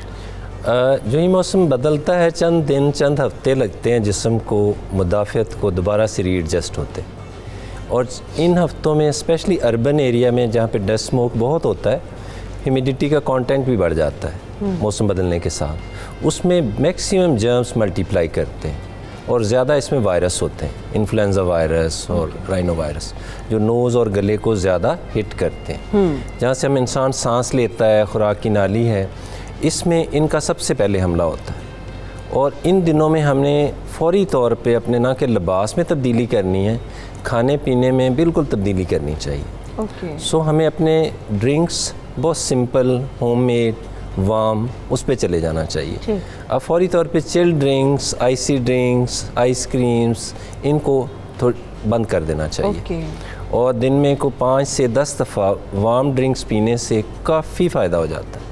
अगर उसमें थोड़ा सा हनी डाल लिया जाए तो और बेहतर है। यानी कि फ़वाइद तो बहुत ज़्यादा है, लेकिन डॉक्टर फरजीन, हमें तो मौसम बदल रहा है, ठंडी ठंडी कोल्ड ड्रिंक्स भी चाहिए, जिससे हमें और ज़्यादा अच्छा महसूस हो रहा होता है, कुछ खट्टी खट्टी सी चीज़ें भी चाहिए, तो उनको अवॉइड तो हम नहीं कर सकते। तो उसका हल क्या निकाला जा सकता है? डॉक्टर साहब, जो आपने बात की है, उन्होंने फटाफट बचाव की तरकीब के लिए मेरी तरफ बॉल फेंक दिया डॉक्टर फरजीन से कि भाई क्या करना चाहिए? आपकी बात बिल्कुल ठीक है। बदलते हुए मौसम में इन एंड आउट होता है, कभी AC चल रहा है, कभी नहीं चल रहा, कभी ठंडी हवा चल रही है, कभी आप कंबल ले रहे हैं, कभी चादर ले रहे हैं, कंफ्यूजन का एक पूरा माहौल है। ऐसा ही हो रहा है। आप सोने के लिए लेटते हो ना, तो आपको अंदाजा होता नहीं मुझे गर्मी लग रही है। एग्जैक्टली। AC चलाते हो तो आपको दिल करता नहीं ठंड लग रही है। तो ऐसी चीज़ में ना one has to be very careful कि टेम्परेचर डिफरेंसेस जो है ना, वो बहुत ज़्यादा आपके कान, नाक और गले और रेस्पिरेटरी सिस्टम के साथ प्ले अप करते हैं। सो प्लीज़ अपना टेम्परेचर ऐसा रखें जो कि कंफर्टेबल रहे, और अगर आप गर्मी में से एकदम से आए हैं तो ठंड में ना जाएं, एकदम से AC वाले कमरे में ना, AC से निकलें तो एकदम गर्मी में ना जाएं। ट्राई टू कीप इट एक जिसको कहते हैं कंट्रोल्ड टेम्परेचर, वो रखें। एक बात। दूसरी बात ये है कि जैसे भी डॉक्टर साहब कह रहे थे, हनी और जिंजर। अब कोल्ड ड्रिंक्स भी पीने का दिल चाह रहा है आपका और आइसक्रीम खाने का दिल चाह रहा है मेरा, तो अब हम क्या करेंगे? तो उसमें ये है कि try to keep up your immunity. Immunity आपकी जो है वो सही, कुव्वत मुदाफ़त सही होनी चाहिए। उसमें लेमन और जिंजर का कावा, उसमें जैसे सिट्रस फ्रूट्स हैं, मौसमी आ गई, मिठे आ गए, मीठा नहीं वो पता लगे फिर नहीं खा रहे हैं लोग, मिठे जिनको हम कहते हैं स्वीट लेमन्स, वो आप यूज़ कर सकते हैं। उसका जूस यूज़ करें। अच्छा, कुछ लोग उसका जूस निकालते हैं वो कड़वा हो जाता है और फिर चू करते हैं कि वो कड़वा हो। Exactly. So the thing is, the trick is कि उसको वैसे ही काट के फौरी तौर पे जूस निकाल के पी लेना होता है। वो ये नहीं होता कि उसको जितनी देर लेट इट स्टैंड तो वो गड़बड़ करेगा। अपनी डाइट में तलबीना का इस्तेमाल करें। तलबीना सुन्नत नबवी में भी है और it's one of the best diets ever. Breakfast में खवातीन अक्सर पूछती हैं बच्चों को क्या दें, सुबह क्या दें, सो गिव देम जस्ट 2 चम्मच, दो चमचे तलबीना के दें, which is made out of barley. जौ का दलिया सा होता है और उसके अंदर आप उसको तरकीब आप देख सकते हैं कैसे। एग्जैक्टली। और उसके अंदर आप थोड़े से नट्स डाल लें, पिस्ते बादाम वगैरह डालें। आपने अपनी ओमेगा 6 ओमेगा 3 के साथ प्ले अप करना है। आपने अपनी आयरन को लो नहीं होने देना, आपने अपनी विटामिन सी को लो नहीं होने देना, जिंक को लो नहीं। जिंक का एक बहुत बड़ा रोल आता है जब आता है ना सर्दियों में माहौल, जब जैसे वेस्ट में बहुत बर्फें पड़नी शुरू हो जाती हैं तो उस वक्त जिंक का सप्लीमेंटल थेरेपी साथ देते हैं। तो इसलिए जिंक, स्पिनच वगैरह यानी कि पालक, साग, इन चीज़ों में होता है, पत्तों वाली जो एग्जैक्टली। तो आप वो यूज़ कीजिए। हाँ, so this is very necessary. अगर आप अपनी इम्यूनिटी बेहतर रखेंगे ना तो आप आइसक्रीम खा सकते हैं। और जैसे डॉक्टर साहब कह रहे हैं कि फिर वार्म ड्रिंक्स भी अपने साथ रखें। ये नहीं कि एकदम गर्म खाएं, एकदम ठंडा खाएं। फिर जैसे आपने ल्यूक वार्म पानी पी के आराम से थोड़ी देर बैठे 10 मिनट, उसके बाद आप आइसक्रीम खा लें ताकि आपका गला भी साफ हो गया। ये कहवे वाला जो है मुझे बड़ा अच्छा लगा है कि जिंजर का कहवा आपने बताया, तो ये पीना किस किस वक्त है? हाँ। लोगों को बताएं जरा कि कब पीना है, कितनी क्वांटिटी में पीना है, जिंजर छोटा सा आप उसका टुकड़ा ले लें अबाउट 2 इंचेस का, उसको आप या तो क्रश कर लें या आप उसमें डाल लें, डायरेक्टली डाल लें पानी के अंदर और उसको अच्छी तरह उबाल लें। जिंजर का कावा is so good, people swear by it.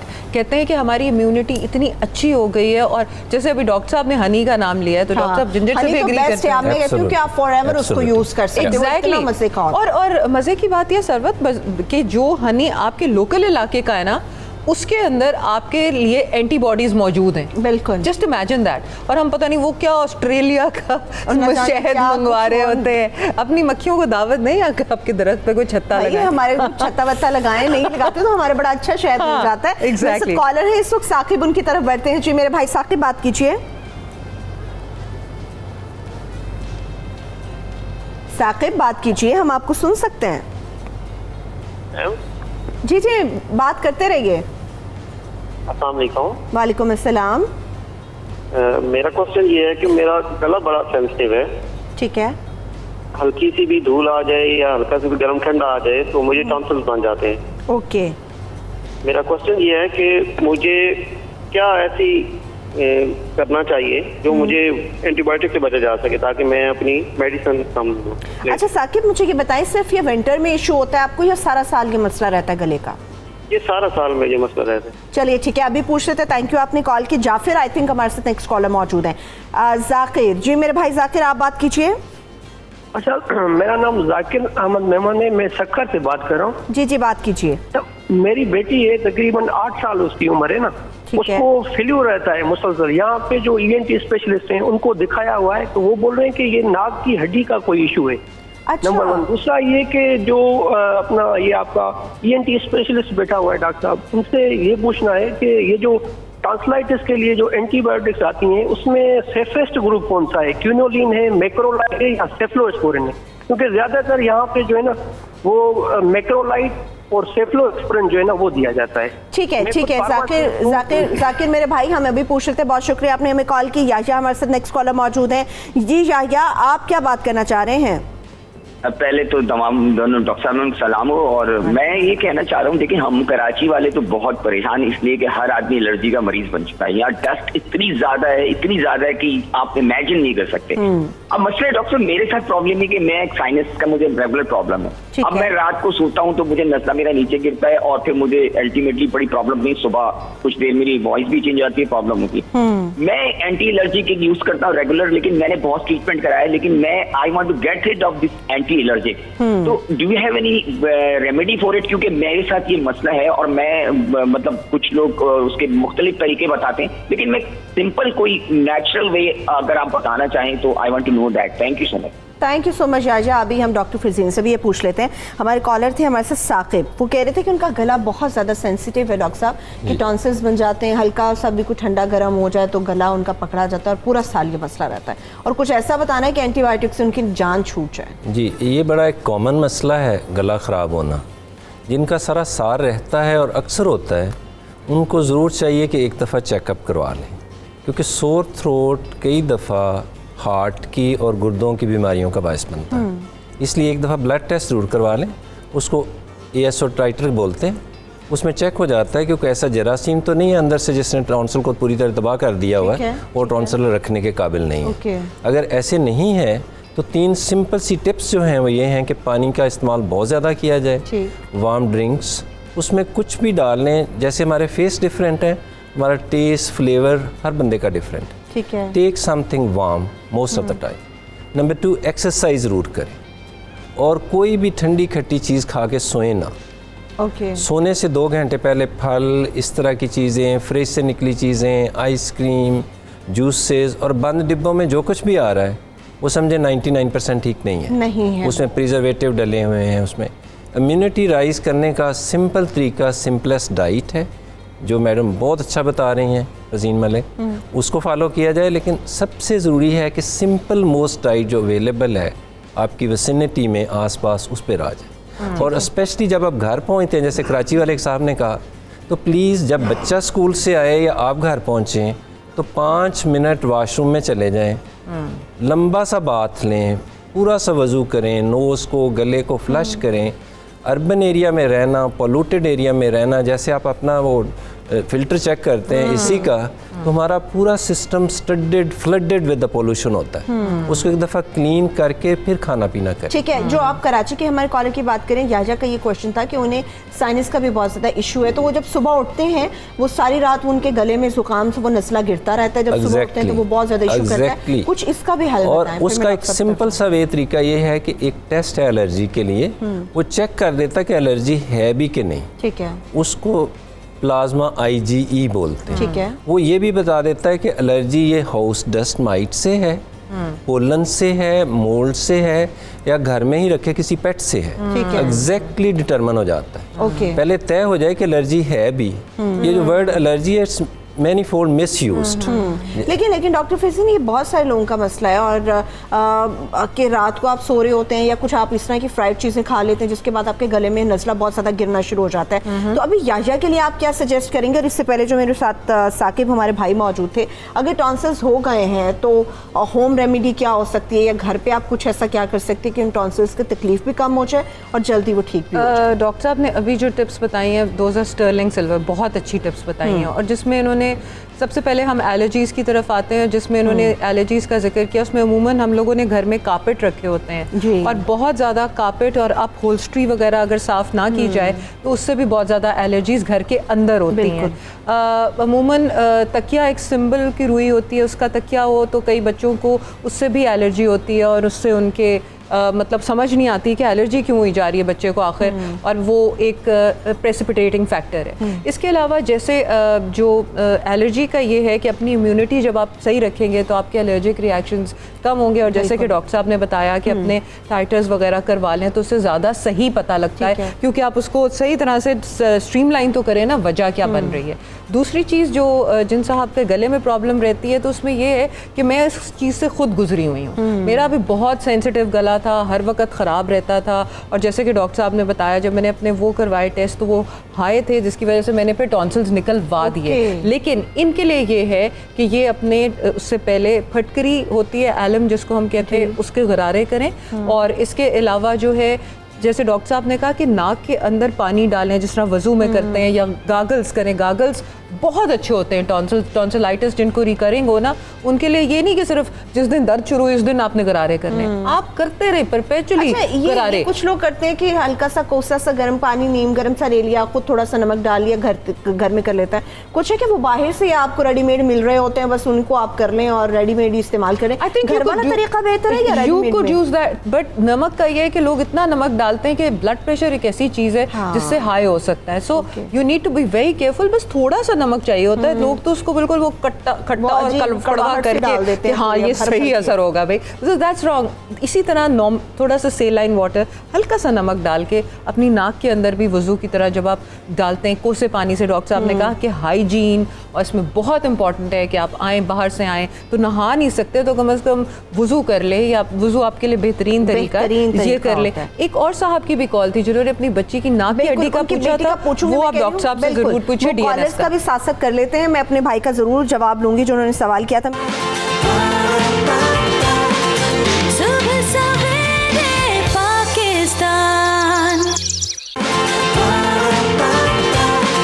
सुबह सवेरे पाकिस्तान। मेरे साथ कॉलर मौजूद है अमजद, उनकी तरफ बढ़ते हैं। जी अमजद, आपका सवाल क्या है? जी मेरा सवाल ये है कि सिस्टर मुझे ना 1 साल से जुकाम नहीं छोड़ रहा, नजला जुकाम। ठीक है, कोई एलर्जी वगैरह का इश्यू तो नहीं है आपको? नहीं, एलर्जी वगैरह भी नहीं है, कुछ भी नहीं है। बस वैसे एक दफा ना मैं गिरा था और मेरे गर्दन के नीचे जो हड्डी होती है ना सीने की जो ऊपर होती है, ये टूट गई थी। अच्छा, उसके बाद से आपको ये मसला हुआ है। ठीक है, चलिए पूछ लेते हैं डॉक्टर साहब से। बहुत शुक्रिया आपने कॉल की। जुल्फिकार हमारे साथ मौजूद है। जी जुल्फिकार, बात कीजिए। देखने वाले सुनने वालों को अस्सलाम वालेकुम। इसमें ये बात है कि ये जो गले दर्द करते हैं उसके साथ फिर सीने और पसलियां भी दर्द करती हैं। एक तो इसका बताते हैं, दूसरा ये है कि जी ये जो मेडिसिन या जो बल्कीस आपा वगैरह बताती हैं, अगर स्क्रीन पे उनकी वो रेमेडी लिखी हुई बता दें तो सबके लिए बेहतर होगी। चलिए ठीक है, मुझे ये बताइए कि आपने कहा गले के साथ सीने और पसलियों में भी दर्द होता है, तो खांसी जब आती है तब आपके सीने और पसलियों में दर्द होता है, या वैसे ही गला खराब हो तो भी आपको दर्द महसूस होता है? हाँ, गला खराब हो तब पसलियों में भी और दर्द रहता है। चलिए ठीक है, पूछ लेते हैं। बहुत शुक्रिया आपने कॉल की। सलीम शाह नेक्स्ट कॉलर हमारे साथ मौजूद है। जी मेरे भाई सलीम, आपका सवाल क्या है? मैम मेरा ये सवाल है कि फ्लू के लिए। जी मेरे गला खराब रहता है, बहुत ज्यादा खराब। पूरा साल गला खराब रहता है या सिर्फ सर्दियाँ आने पे? नहीं, पूरा साल नहीं, बस ये किसी वक्त ठंडा पानी पी लूँ या कोई कोल्ड ड्रिंक ले लूँ तो उससे बहुत खराब होता है। मैं रात ऐसी तबीयत खराब रही है ठंडी चीज़ों से, यानी आपका गला सेंसिटिव है। बहुत शुक्रिया आपने कॉल की। फरहान हमारे साथ नेक्स्ट कॉलर मौजूद है, उनसे बात करते हैं। जी फरहान, आपका सवाल क्या है? अस्सलाम वालेकुम। वालेकुम अस्सलाम। मैम मेरा सवाल ये है कि मेरी वालदा जो है ना वो सर्दियाँ हो या गर्मियाँ कोल्ड ड्रिंक पी लें ना तो उसके बाद में उनका गला जैम हो जाता है, मतलब उनसे बोला भी नहीं जाता। अच्छा, गला सेंसिटिव है, टॉन्सिल्स वगैरह भी बन जाते हैं? नहीं ऐसा कुछ नहीं, लेकिन बोला नहीं जाता ना। ओके, चलिए मैं पूछ लेती हूँ। बहुत शुक्रिया आपने अपनी अम्मी के लिए जो सवाल किया, इसका जवाब ले लेते हैं। लेकिन उससे पहले डॉक्टर साहब, हमारे साथ जाकिर हमारे भाई थे जिन्होंने अपनी बेटी के हवाले से पूछा था कि 8 साल की बच्ची है और फ्लू बहुत ज़्यादा रहता है। डॉक्टर्स कहते हैं कि नाक की हड्डी इनकी टेढ़ी है, इस वजह से इनका ये मसला हल नहीं हो पा रहा। ये इंतहाई कॉमन मसला है बच्चों के नाक बंद होने का। तो सबसे सिंपल वे तो ये है कि बच्चों को फीडर कोशिश किया जाए कि माँ के दूध पे रखा जाए। इनिशियली बचने का सबसे अच्छा तरीका है अब 8 साल की बच्ची मदर फीड पे। मैं वहाँ से शुरू कर रहा हूँ कि फीडर को जल्दी से जल्दी छुड़ा दिया जाए अगर दिया भी है। अब 8 साल की बच्ची में बड़ा सिंपल वे है कि ना कि उसके एक दफ़ा ENT के डॉक्टर को दिखा लिया जाए। नाक के पीछे गदूद होते हैं एडिनॉइड, ठीक है, वो बहुत कॉमन है, हम सब के होते हैं और 30-40% में वो तंग भी करते हैं। ठीक है, और एहतियात ना की जाए तो उसकी सर्जरी भी करवानी पड़ती। नंबर 2 पे आता है कि नाक पे चोट लगी है। हम सारे बचपन में बहुत दफ़ा गिरे थे, सबकी नाक की हड्डी थोड़ी बहुत टेढ़ी है और उनको हरगिज़ ऑपरेशन की ज़रूरत नहीं है। ठीक। उनमें जस्ट 5 to 10% लोग हैं जिनकी नाक बिल्कुल ही बंद होती है और सिंपल मेडिकेशन से ठीक नहीं हो रही और साल में अक्सर इन्फेक्शन होती है जैसे इस बच्चे को हो रही। तो थारो एग्जामिनेशन से पता लग जाएगा कि एडिनॉइड है या साथ ये हड्डी भी है। अगर है तो वो दोनों इकट्ठी ही करेक्ट होंगी। वरना इससे स्मार्ट भी फिर अफेक्ट होने लगती है। ठीक है, तो मेरे भाई किसी अच्छे ENT स्पेशलिस्ट को आप दिखाएं ताकि आपकी बच्ची का मसला हल हो। अमजद ने, डॉक्टर फिज़ीन हमें ये कहा था कि 1 साल से उन्हें ज़ुकाम है, वो शायद कोई चोट वगैरह उनके लगी है जिसके बाद से ये सूरत हाल बन गई है, तो इम्यूनिटी किस तरह से वो अपनी बेहतर करें और अपनी रोज़ाना की डाइट में कौन सी अच्छी चीज़ें ऐड कर लें वो? देखिए, एक तो सबसे पहले जो चीज़ें नहीं खानी, जैसे अभी डॉक्टर साहब कह रहे थे कि जो प्रोसेस चीज़ें होती हैं डिब्बों में बंद, पैकेटों में बंद, वो नहीं खानी। एक और साहब भी अभी आपसे कह रहे थे कि जब भी मैं कोई कोल्ड ड्रिंक पी लूँ तो मेरा ख़राब हो जाता है। तो कई प्रिजर्वेटिव्स होते हैं, फॉस्फोरिक एसिड होता है कोला ड्रिंक्स के अंदर, कई शरबतों के अंदर प्रिजर्वेटिव, ज़ाहिर है उन्होंने शेल्फ लाइफ तो उसकी इंक्रीज़ करनी है ना, तो इसलिए ऐसी चीज़ों से अगर इनको एलर्जी या इनको प्रॉब्लम हो रही है तो इसका ये मतलब है कि चाहे ये जो मर्ज़ी कर लें, जब तक ये पॉजिटिव फैक्टर नहीं उठाएंगे तब तक चीज़ ख़त्म नहीं होगी। ठीक है। अपनी डाइट की जब आते हैं तो उसमें फ्रूट्स का इस्तेमाल, जिसमें सेब वगैरह, जिसमें आजकल जो मौसमी फल आया होता है, कोल्ड स्टोरेज वाले नहीं, जो मौसमी फल है आप उसका इस्तेमाल कीजिए 4 बजे से पहले। जैसे अभी डॉक्टर साहब कह रहे थे कि रात को फ्रूट खाने का जो रिवाज है, you need to keep that off. अच्छा, और इसके अलावा अपनी डाइट में दूध, बादाम, अखरोट वगैरह अगर आपके गले को इरिटेट नहीं करते। अच्छा सरवत, एक और चीज़ मैंने देखी है कि लोग जब ड्राई फ्रूट खाते हैं तो वो नमक से भरपूर ड्राई फ्रूट खाते हैं। यू डोंट नीड दैट नमक।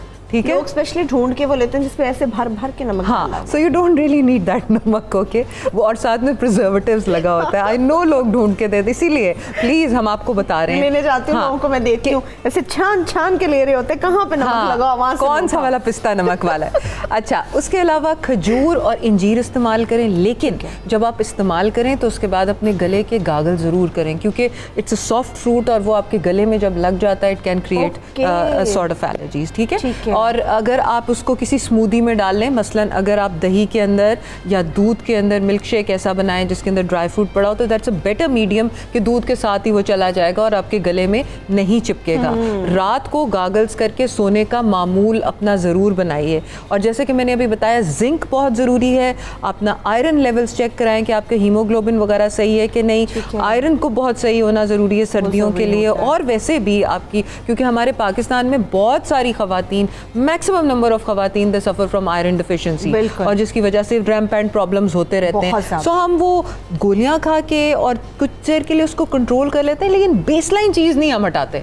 तो हमें बेसलाइन फैक्टर को पकड़ना है और उस तरह से फिर हम उस तरह से काम करना है। चलिए, कॉलर्स हमारे साथ मौजूद हैं। सबा हमारे साथ कॉलर हैं, उनकी तरफ बढ़ते हैं। जी सबा, आप क्या जानना चाह रही हैं? मुझे ना अस्थमा बताया गया है, डॉक्टरों ने बोला कि आपके जीन्स में शामिल है अस्थमा। अच्छा जी, तो ये कब से मसला है आपको सबा? ये तकरीबन 4 साल से मसला है, और डॉक्टर ने कहा कि आप दवाई मतलब इस्तेमाल करें तो ये कंट्रोल हो सकता है, खत्म नहीं हो सकता। और मौसम जैसे चेंज होता है मेरा गला इतना ज़्यादा ख़राब हो जाता है कि बहुत ही ज़्यादा। अच्छा सबा, मुझे बताएं कि इशू आपके अम्मा अब्बा किसी को है फैमिली में? और मेरी फैमिली में किसी को भी नहीं है। चलिए पूछ लेते हैं। बहुत शुक्रिया सबा, आपने कॉल की। ताहिर अब्बास नेक्स्ट कॉलर मौजूद है, उनसे बात करते हैं। जी ताहिर, क्या जानना चाह रहे हैं आप? हाँ जी, मैं सर्दी का मौसम थोड़ा जी आता है ना, नाक हवा वन्य ठंडी फौरन नजला लाग वैसी ना, निच्छा से नजला लाग वैसी। अच्छा, हाँ, मिट्टी उड्डी हुई हो गई, वो थोड़ी जी महसूस हो सी नाते बाबा तो नजला शुरू हो गई, निच्छा से नजला शुरू हो गई। चलिए मेरे भाई, अभी पूछ लेते हैं। थैंक यू, आपने कॉल की। ताहिर, मोहम्मद अख्तर हमारे साथ मौजूद, उनकी तरफ बढ़ते हैं। जी अख्तर, बात कीजिए। जी अस्सलाम वालेकुम। वालेकुम अस्सलाम। जी माशाल्लाह, आपका शो बहुत अच्छा है और सब सुनने वालों को सलाम। वालेकुम अस्सलाम। अभी जो मेरा मसला है ना, नाक का, उसकी हड्डी बढ़ गई थी, मैंने उसका ऑपरेशन कराया है। अच्छा, तो डॉक्टर ने कहा जो आपको नज़ला हो जाता है, जुकाम हो जाता है, वो खत्म हो जाएगा, लेकिन उस ऑपरेशन के बावजूद भी नज़ला जुकाम खत्म नहीं हुआ। जब भी सुबह उठता हूँ, सोकर उठता हूँ, जब भी सोकर उठूँ ना तो जुकाम शुरू हो जाता है। अच्छा, मुझे ये बताएं आप अख्तर कि आपने कितना अर्सा पहले नाक की हड्डी का नाक का ये ऑपरेशन कराया था और अभी भी आपको जुकाम इसी तरह से? 3 साल हो चुके हैं, मैंने ऑपरेट कराया था। अच्छा। उसके बाद भी मसला हल नहीं हुआ। चलिए मैं पूछ लेती हूँ डॉक्टर साहब से। बहुत शुक्रिया, आपने कॉल की। नफीसा भी हमारे साथ मौजूद, उनसे बात करते हैं। जी नफीसा, आप क्या बात करना चाह रही हैं? जी नफीसा हमारे साथ मौजूद नहीं। अच्छा डॉक्टर साहब, सबसे पहले तो हमारे भाई एक जुल्फ़िकार हमारे साथ मौजूद थे, इन्होंने कहा था कि इनके गले में दर्द के साथ इनकी पसलियाँ भी दर्द करती हैं और इसके साथ साथ इनके सीने में, चेस्ट में भी दर्द रहता है। इसके अलावा फरहान ने भी अपनी अम्मी का यही मसला बयान किया था कि उनका भी गला ख़राब रहता है, ज़रा सी कोई ठंडी चीज़ हो तो फ़ौरन गला पकड़ा जाता है उनका। जी, जो पहले साहब हैं जिनके नोज़ में और गले में मसला, चेस्ट में प्रॉब्लम है ना, गले में, चेस्ट हमें ये तय करना चाहिए कि जिन लोगों को भी साल में 2 से ज़्यादा अटैक होते हैं और तकरीबन काफ़ी सालों से हो रहे हैं, उन्होंने फ्लू शॉट्स रेगुलर चंद साल लगवाना, साल में 1 दफ़ा। ठीक है। अगर बच्चा 8-9 साल से छोटा है और उसको फ्रीक्वेंट हो रहे हैं और बाकी सारी चीज़ें, फीडर और छोटी छोटी चीज़ें रेक्टिफाई हो चुकी हैं जी, तो फिर उसको साल में 2 फ्लू वैक्सीन लगनी है। बच्चों का वैक्सीन अलहदा होता है, बड़ों के लिए अलहदा है। बड़ों के लिए साल में हर दफ़ा अलहदा WHO वैक्सीन बनाती है, वो साल में 1 शॉट काफ़ी होता है। उसमें 3 साल के बाद उनके काफ़ी साल अच्छे गुजर जाएंगे। ठीक है। और ये प्रॉब्लम नहीं होगी। तो फरहान की जो अम्मी हैं उनके लिए भी यही आप सजेस्ट करेंगे? ठीक है। अच्छा, अस्थमा का जो इशू होता है डॉक्टर फजीन, इसमें डॉक्टर बहुत सारी चीज़ों से अवॉइड कराते हैं कि जी ये आप चीज़ ना खाएं। हमें बेसिक कौन सी चीज़ें हैं? सिट्रस फ्रूट होता है जिसको अवॉइड करना चाहिए, हमें कहते हैं कि जी खट्टी चीज़ें ना खाएं, ये आपके लिए नुकसानदेह होती है। तो ऐसे मरीजों के लिए क्या अवॉइड करना चाहिए या क्या बेहतरीन डाइट होनी है? देखिए, दमा या अस्थमा का ये नहीं होता कि आप फलानी चीज़ रोक दें या कोई चीज़ रोक दें। डॉक्टर्स के डॉक्टर या चावल खाने रोक दें, अक्सर लोग दूध पीना जी रोक दें। So you are suppose to have everything जो कि नेचर से करीब है, जो नेचुरल डाइट है, आप उसको सही तरीके से लें। लेकिन जैसे कि अभी हम बात कर रहे थे कि खट्टे वगैरह से आप फिर परहेज़ करें, क्योंकि वो एस्थमा पर से उस तरह से ट्रिगर नहीं करता, लेकिन एक कॉज इरिटेंट फैक्टर हो सकता है जो आपको कर सकता है प्रॉब्लम। सो खट्टा वगैरह या बहुत ठंडा और गर्म एकदम ले लेना उस तरह से, या एकदम ठंडी हवा में निकल जाना। देखिए सरफत, एक और इम्पॉर्टेंट पॉइंट मैं आपको बताऊं, जिन लोगों का गला ख़राब होता है ना, उनको एक और चीज़ भी जहन में रखनी चाहिए, वो ये कि ये वाला एरिया जो है ना, इस पे सर्दियों में मफलर रखें और उसको फिर इस तरह ठंडी हवा में ना खोलें, क्योंकि तो नहीं रख सकते अब इस मौसम। वैसे बता रही हूँ, आगे जाके आएगा ना, तो ऐसे ठंडा गर्म का एक बाहर से भी इफेक्ट होता है, जिसके डॉक्टर साहब भी कई दफ़ा कहते होंगे कि हम हॉट या कोल्ड फर्मेंटेशन गले को कर रहे हैं, जिसको टकोर उर्दू में कहते हैं। ठीक है, लोगों को ज़्यादा समझ आता है। कई लोगों को टकोर, सो इसलिए ये है कि कई लोगों को ये भी हो सकता है। सो आप डिफरेंट चीज़ें ट्राई करके देखें। मैंने फटकरी के गरारे आपको बताए, गागल्स उसके करें, इस तरह की चीज़ें आप ट्राई करके देखें तो ये आपको क्या चीज़ सूट करती है। और जैसे अभी आप बता रही थी कि बाजार में कई दफ़ा कई अच्छी प्रिपरेशंस भी मिलती हैं, डॉक्टर साहब प्रिस्क्राइब करते होंगे हम शो गागल्स वगैरह के लिए, बट बेस्ट है कि आप फटकरी ले लें या हल्दी ले लें। चलिए मेरे पास और भी बहुत सारे सवालात थे, माजरत के साथ उन तमाम मेरे बहन भाइयों से जिन्होंने क्वेश्चन किया। मेरे पास टाइम बिल्कुल ख़त्म हो गया, मुझे एक ब्रेकिंग की तरफ बढ़ना होगा। डॉक्टर साहब आपका भी शुक्रिया, डॉक्टर फजीन आपका भी शुक्रिया। एक ब्रेक की तरफ बढ़ते हैं, वापस आएंगे तो कुछ और भी बात होगी।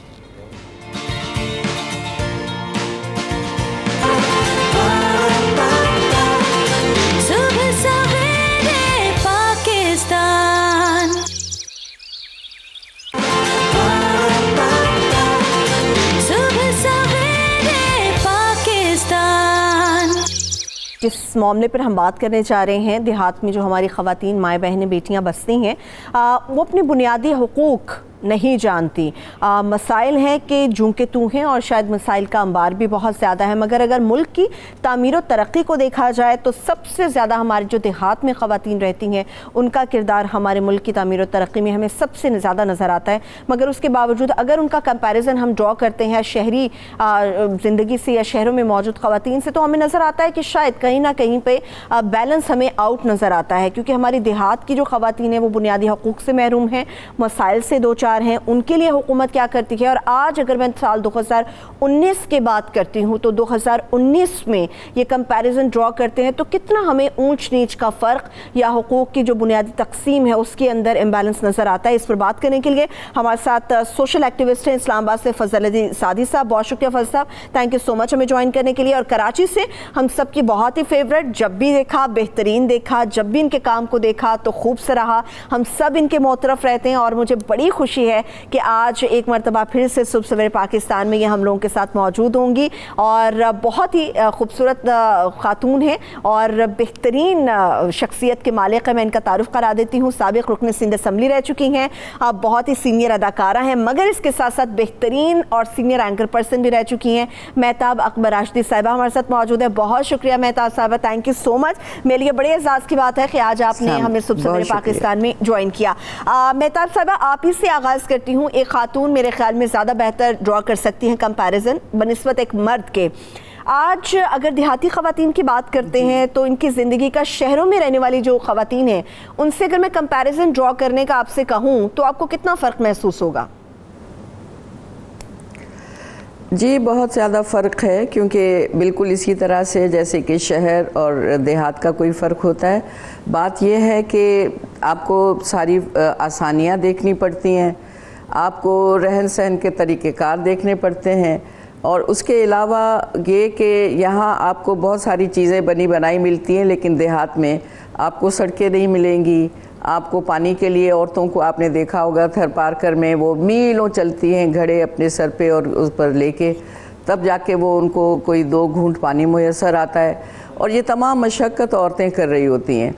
आपकी जो मैं सुन रही थी बात इससे पहले कि क्या हुकूमत ने उनके लिए कुछ किया है या कुछ क्या किया जा सकता है, हुकूमत के ऊपर ज़िम्मेदारियाँ बहुत होती हैं, लेकिन जो सबसे बुनियादी चीज़ है, चाहे वो शहर की औरत हो या देहात की औरत हो, वो ये है कि उसको अपने सिलसिले में कोई आगही है कि नहीं है। बात यह है कि आगही आती है तालीम से, और तालीम हमने अपनी ख़वातीन के लिए ऐसे लगा है कि अब अगर कोई इंटरनेशनल प्रेशर है, कोई बैनुल-अक़वामी चीज़ें हैं जिनको हमें, जैसे SDGs हैं, आप उनको पूरा करना है, कहीं कोई बैनुल-अक़वामी तरह से हमारे ऊपर प्रेशर आता है तब तो हम करेंगे। ठीक। लेकिन अपनी बहैसियत एक माशरे के और माशरती ज़िम्मेदारियाँ पूरी करने के हम कुछ नहीं करते हैं। नतीजा उसका ये निकला है कि जो अपने सिलसिले में आपको आगाही होनी चाहिए वो नहीं मिलती है, क्योंकि अगर देहात का मर्द ही अनपढ़ है, उसको कुछ नहीं मालूम, अपने सिलसिले में उसको नहीं मालूम, तो वो औरत को क्या आसानी देगा। बिल्कुल बिल्कुल। नतीजा ये निकलता है कि वो जो रस्म व रिवाज होते हैं वो उनका पाबंद होता है, उसको देख के वो उसके साथ वही सलूक करता है जो उसने अपनी माँ के साथ होते देखा था, दादी के साथ होते देखा था। तो वो ये समझता है कि बीवी को मारना पीटना भी ज़रूरी है, उसको घर में बंद रखो या उसे काम लो या मशक्क़त सिर्फ वही करेगी। तो ये तमाम चीज़ें हैं जो कि इनफरादी तौर पर भी बहुत ज़रूरी होती है समझना, और हुकूमत के लिए और बाकी सोसाइटी के लिए, समाज के लिए बहुत ज़रूरी है, माशरे के लिए, कि वो अपनी ज़िम्मेदारी पूरी करे और वो ऐसा माहौल पैदा करे जिसमें एक आम फ़र्द और उसके साथ वो फ़र्द जो है उसमें औरत भी शुमार होती है, बिल्कुल, वो अपने मुतालिक कुछ सीख सके, कुछ समझ सके। बिल्कुल बिल्कुल। फजल साहब, आप मैनेजर रूरल सपोर्ट प्रोग्राम भी हैं, ख़वातीन के लिए बहुत ज़्यादा काम भी करते हैं।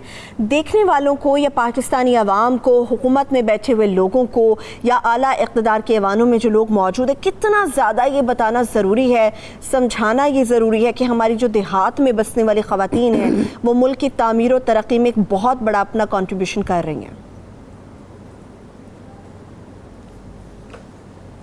यकीनन आप सही कह रहे हैं। ये न सिर्फ हुकूमत को बताने की ज़रूरत है, बल्कि तमाम फैमिलीज़ में, गांव की सतह पे या दूसरे तमाम सिविल सोसाइटी में तमाम लोगों को ये एहसास करने की ज़रूरत है कि जो हमारा मुआशरे का और हमारे मईशत का और यकीनन जो दही इलाके हैं वहाँ पे मईशत का ज़्यादा इन्हिसार ख़वातीन पे है। अगर आप गांव में जाएंगे, चाहे आप सिंध में जाएं, आप बलूचिस्तान में जाएं, आप खैबर पख्तूनख्वा में जाएं या आप गिलगित बल्तिस्तान में जाएं, तो ज़्यादातर जो ज़राअत से वाबस्ता हैं वो दही ख़वातीन हैं। तो उनका सारा जो वज़न है वो ख़वातीन के ऊपर है, और मसला ये है कि इन ख़वातीन के ऊपर ज़िम्मेदारियाँ ज़्यादा है लेकिन उसको काउंट नहीं किया जाता। जैसे कि आपने रिपोर्ट में भी बताया कि हमारा GDP के अंदर जो है वो ख़वातीन की इस कारकर्दगी को इकनॉमिक इंडिकेटर के तौर पे इस्तेमाल या बताया नहीं जाता है। इसी तरह से अगर हम देखेंगे तो उनके मसाइल को, तो गाँव के सतह पे और रूरल एरियाज़ में सबसे बड़ा मसला जो है वो एक्सेस का है या रसाई का है, चाहे वो तालीम की रसाई हो, चाहे वो सेहत की रसाई हो, चाहे वो सड़कों की रसाई हो, चाहे वो पानी की रसाई हो।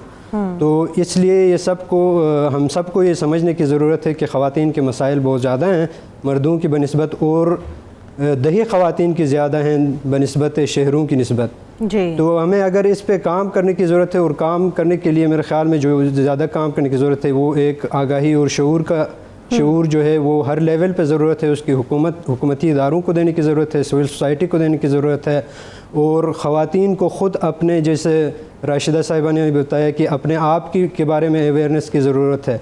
इसलिए जो काम करने की, हम जो दही इलाक़ों में काम करते हैं या दूसरे इदारे जो काम करते हैं, वो बेसिकली ये है कि इन ख़वातीन को सबसे पहले मुनज़्ज़म करना चाहिए ताकि ये एक आवाज़ बन सकें और अपनी हुकूक़ के लिए जदोजहद कर सकें। और दूसरा जो काम किया जा सकता है, फिर इनको हुकूमती इदारों और दूसरे इदारों को जो मसाइल उनके हैं, उनके लिए वसाइल की रसाई को मुमकिन बनाना चाहिए, जिसमें पानी का मसला है, सेहत का मसला है, न्यूट्रिशन के इश्यूज़ हैं।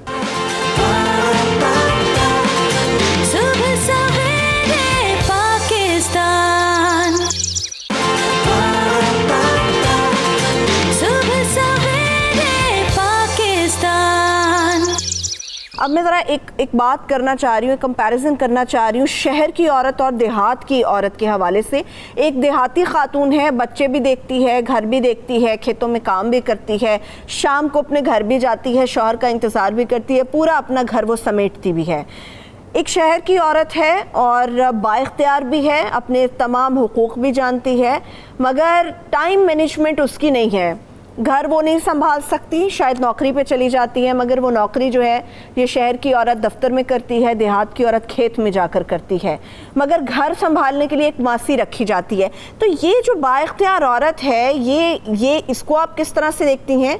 और जो एक देहात की औरत है, सब कुछ नहीं है उसके पास, मगर चंद चीज़ों के अंदर अंदर वो अपना सब कुछ मैनेज भी करती है। देखिए, जो देहात की औरत है बाख्तियार तो नहीं है, लेकिन वो सिर्फ़ अपने घर को देखने के लिए बहुत कुछ करती है। लेकिन आप जो फ़र्क होता है देहात की और शहर की औरत में, कि देहात में जो है वो ख़ानदान एक साथ रहते हैं, सास भी होगी वहाँ पर, नंदें भी होगी, शायद कोई जेठानी भी हो, देवरानी भी हो, बड़े बड़े घर होते हैं, और एक ही प्रेमिसेस में आपको बहुत सारे ख़ानदान एक साथ रहते हुए मिलते हैं। तो वो औरत जब जाती है, खेतों में जाए या अपने मियाँ की मदद के लिए जाए, तो उसके बच्चे को देखने के लिए पीछे कोई न कोई होता ज़रूर है, अकेली नहीं छोड़ के जा सकती। अब ये आसानी आपको शहर में नहीं मिलती, छोटे छोटे उसमें हिस्सों में हम बट गए हैं, ख़ानदान मिल के नहीं रहते। वो औरत जो है, हो सकता है छोटे से फ्लैट में रहती हो और वो मियाँ और वो दोनों नौकरी के लिए जाते हों, तो उसको एक डोमेस्टिक हेल्प की ज़रूरत ज़रूर रहती है। लेकिन आप जो कहते हो कि टाइम मैनेजमेंट मुश्किल होता है, टाइम मैनेजमेंट मुश्किल नहीं होता। आप भी मैनेज कर रही होंगी, मैंने भी पूरी ज़िंदगी मैनेज किया, बट हमने बड़ी बड़ी पोस्टों पे रही, लेकिन बच्चों को मैंने खुद पढ़ाया। शाम को आके मैं उनको पढ़ाती थी, ट्यूशन के लिए नहीं भेजती थी। और लेकिन आपको एक कोई मदद की ज़रूरत ज़रूर होती है, और वो आपको मदद इसलिए चाहिए कि बच्चा अकेला ना हो घर में। लेकिन मैनेजमेंट पढ़ी लिखी औरत कर लेती है। और दूसरा, इसके लिए क्यों ज़रूरी है निकलना? क्योंकि आपके माशी हालात तकाजा करते हैं कि आप घर में ना रहें। औरत कोई बहुत शौक से नहीं निकलती। हमने ये देखा है, सुबह सुबह आप जो मासी की बात कर रहे हैं आप, वो औरतें पढ़ी लिखी नहीं हैं, लेकिन वो कितना कंट्रीब्यूट कर रही हैं अपने घरों में इकोनॉमिकली, उसका तो आप कैलकुलेट नहीं करते हो, स्टैटिस्टिक्स ही नहीं है हमारे पास। तो वो औरत जो निकलती है सुबह घर से, मर्द, बहुत सारे मर्द घर में बैठे रहते हैं, लेकिन औरतें निकल रही हैं। तो ये क्या चीज़ है? आपके इक्तिसादियात में, आपके माशियात में औरत जो कर रही है, हुकूमत सबसे पहले तो कम से कम उसको रियलाइज़ करे, उसका एतराफ़ करे, उनके लिए आसानियाँ करे। तो ये जो दो चीज़ें आपने कही कि शहर की औरत जो है वो उसके लिए मैनेजमेंट मुश्किल है, मैं उससे इख्तिलाफ़ करूँगी, वो मैनेज करती है। अपने ऊपर लेती है, अपने सर पे लेती है, लेकिन वो मैनेज करती है। वो बच्चे को देखती है, मियाँ शायद नहीं देखता। दोनों एक ही तरह से निकलते हैं, लेकिन वो घर पे आके खाना भी बनाती है। वो चाहे फ्रिज में बना के रख देती है, गर्म करती है, बच्चे को खिलाती है, मियाँ का इंतजार करती है, चाय भी वो बना के देगी। समझ गए? ठीक, मेहताब साहब, मेरे पास वक्त मुख्तसर है। एक तो ये कि देहाती ख़वातीन के दिन के मुनासिबत से आपसे कोई पैगाम भी लेना चाहूँगी, और साथ ये भी जानना चाहूँगी कि अगर मैं कहूँ कि जी कल की औरत और आज की औरत में क्या फ़र्क है, तो वो आप फ़र्क क्या बयान करेंगे? मेरे ख्याल में टेक्नोलॉजी बढ़ गई है, औरत के मसाइल वहीं के वहीं हैं। टेक्नोलॉजी में आप हम देखते हैं कि बहुत आगे बढ़ गए। आपको हर औरत के हाथ में एक सेल फोन नज़र आता है, वो गुफ्तगू कर रही होती है, उसकी कनेक्टिविटी है, सब कुछ है। लेकिन हालात जो एक माशरे के तौर पर हमें उसके बेहतर बनाने चाहिए, इनफरादी तौर पर उसको कोई चीज़ें उसके सामने सेहत की और तालीम की खुसूसन, वो जब तक मर्द और औरत दोनों यकसा तालीम याफ्ता नहीं होंगे, आप भूल जाइए कि समाज में या माशरे में कोई बेहतरी आ सकती है। औरत का अपने हुकूक का जानना ज़रूरी है, लेकिन मर्द के लिए उसका बहैसियत एक इंसान और औरत के हुकूक का जानना मर्द के लिए बहुत ज़रूरी है, ताकि वो उसको भी एक इंसान तस्वुर करके अपने जैसे ही हुकूक उसको भी दे जैसे वो खुद अपने लिए पसंद करेगा। सही, ठीक है। फजल साहब, आप मुझे बताइए कि ये जो सिन्फ़े इम्तियाज़ है, ख़वातीन जो देहात में बसती हैं उनके साथ किसी से ढका छुपा नहीं, इस हवाले से क्या क्या ऐसे इक़दामात हैं जो किए जाने चाहिए? अच्छा, सबसे पहली बात तो ये है कि एक तो एक ख़वातीन की काम को सराहना चाहिए, उसको रिकग्नाइज़ करना चाहिए, सबसे पहली बात। और दूसरी बात उसके अलावा ये है कि ख़वातीन को मुनज़्ज़म करना चाहिए, और उनकी अपनी जैसे हमें काम कर रहे हैं इधर पूरे पाकिस्तान के रूरल एरियाज़ में, वो ये है कि ख़वातीन की अपनी तंजीमात होनी चाहिए जिसमें वो अपने हुकूक़ के लिए ख़ुद आगे आ सकें। और वो हुकूक़ जो है घरेलू सतह पे भी हो सकती हैं, वो हुकूक़ जो है सेहत के लिए भी हो सकती हैं, तालीम के लिए भी हो सकती हैं, और मुआशरे में दूसरे जितने हुकूक़ हैं उनके लिए हो सकती हैं। उसके अलावा तीसरा जो काम है, हुकूमतों को मदद करनी चाहिए कि जो ख़वातीन हमारे रूरल एरियाज़ में जो एग्रीकल्चर में काम कर रहे हैं, जो है दूसरे शूबों में काम कर रहे हैं, उनको टेक्नोलॉजी और दूसरी चीज़ों से मदद देनी चाहिए, उनकी स्किल बढ़ानी चाहिए या उनको हुनर को बढ़ाना चाहिए, जिसकी मदद से उनका काम आसान हो सकता है और उनकी प्रोडक्टिविटी बढ़ जाती है। सही। और तीसरा जो काम है जो हो सकता है कि वो फाइनेंशियल एक्सेस उनको दिया जाए थ्रू जो कर्ज़े, अभी बात हो रही है कि पूरे पाकिस्तान के ऊपर इतना कर्ज़े और उसको डिवाइड करते हैं, उस पर उसका कोई मतलब समझ नहीं आता जब तक अगर ये कर्ज़ा हम लोगों तक नहीं लेके जाएंगे। तो लोगों को वो फाइनेंशियल एक्सेस, चाहे वो ग्रांट्स की सूरत में हो या आपको बैंकों की एक्सेस देनी चाहिए, बहुत ताकि वो अपना छोटे मोटे बड़े कारोबार सादी साहब, आपका बहुत शुक्रिया। मेहताब अकबर आशरी साहिबा, आपके भी वक्त का बेहद शुक्रिया। इसके साथ ही सुबह सवेरे पाकिस्तान की मुझे इजाज़त दीजिए, और आज के इस शो का फीडबैक हमें ट्विटर फेसबुक पेज पर ज़रूर दीजिएगा। अपना बहुत सारा ख्याल रखिएगा। खुदा हाफ़िज़।